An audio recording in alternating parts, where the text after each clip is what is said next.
Good morning, guys, or afternoon, or whatever time of day is for you. This is showing Lake Guntersville, Alabama. This is a really fun lake. We got to fish here. Bassmaster Classic was actually held here, I think, this year or last year. Really great lake, though. We caught some nice bass on it, upwards of 4 pounds. The first video you're seeing here is us on Mr. Cornell's boat. Thank you again for letting us fish with you. This is just an amazing boat. Really, really nice. Like, super fancy. Went really fast though. This was an interesting lake. We had weed cover in it and grasses on the bottom, and I wasn't used to that being from Pennsylvania. So it was just a different perspective. I had to fish differently.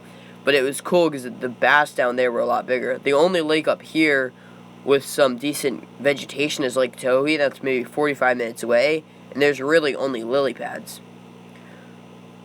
So right now you can see we're just flying by. We fished this. We're going to the next spot, which I really liked. It was under a bridge and in this cove. It looked like we were in like an Alaska state park. So I messed up the video here, but this is actually the first or second spot we fished. A lot of grass on the bottom, so I kept thinking I had hooks, or kept thinking I was hooking into fish, but it was that we're fishing with some white spinnerbaits and stuff just over the bottom. I think I have a green one tied on though, because I'm a rebel. But we were just casting around this little pier area. It was weird. It was big, just metal, big metal cylinders coming out of the water.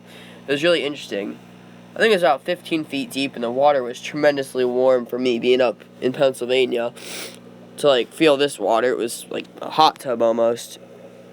Throughout the day, we ended up fishing with Strike King beaver baits. Those were tremendously well hooking in the bass. We were fishing with tungstens and 2 or 3/0 trident hooks. Funny thing is, you're fishing with really nice reels and stuff, and he had the, not drag, but whatever it is where it lets the line out really, really light so you can cast far. I wasn't adapted to these bait casters yet, because I had the loose ones, and these were Shimano or something like that, so I kept getting backlashes until I changed the ratio just a little bit, because it was just so, too much line was coming out for me to stop. But yeah, it was really fun. Mr. Cornell ends up catching the first fish of the day. Solid 2-pound fish. I ended up getting reeled in just in case you get skunked. I can say I caught a fish. Because mind you, the day before, we woke up really early in the morning, maybe 4 or 5 in the morning. Hopped on a plane, went down to Tennessee. As soon as we got to their house, we hopped in his truck, and then we went down to Alabama to Guntersville, that's where we are right now in the video. So you can see we just keep casting a spinnerbait along the weed line. It's right under there. It drops off. It's about 10-15 feet, and then it just drops off to about 30 foot of water. The cool thing we were looking for throughout the day was big schools of white striper. Here I almost get a hook set in. That was a nice one I missed. I felt it. It's so disappointing. But as I was saying, we were looking for big schools of white, I forget what it was, white bass or something like that, and we only found one, but they weren't big enough to hook into. So yeah.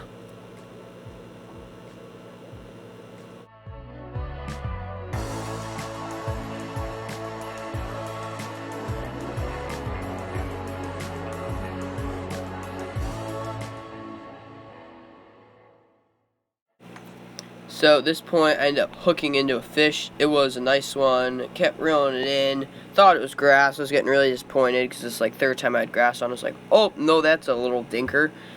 And then I kept reeling in. I was like, oh, that's not a dink. And then I looked at it, and it was a nice 2-pounder. He pulled it in the boat. Mr. Cornell, thank you again. Fishing with a little shaky head worm now. Changed out the, I don't know, you'd call it the bait, I guess, in a very stupid way. The bait. It was a nice little one from Guntersville. I liked it. It was good. The reel was a loose reel and a Powell rod. The only problem is, as you can see, I have those fishing gloves on. Their little teeth they have, which are very small, kept just gripping onto the fibers of the gloves. When I was trying to let them go, I really couldn't. As you can see, it's a nice 2.5 pound little chunky bass. So that was a nice way to start out the day.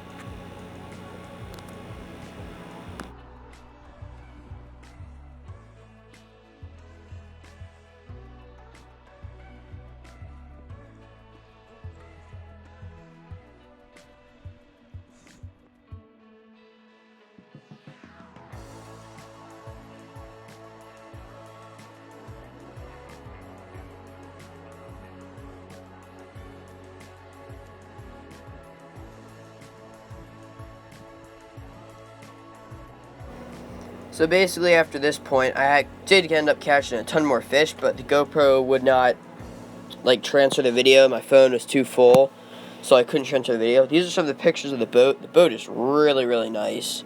I liked it a lot. If you like this video, please like, subscribe, and thank you again, Mr. Cornell. See you guys in a future video.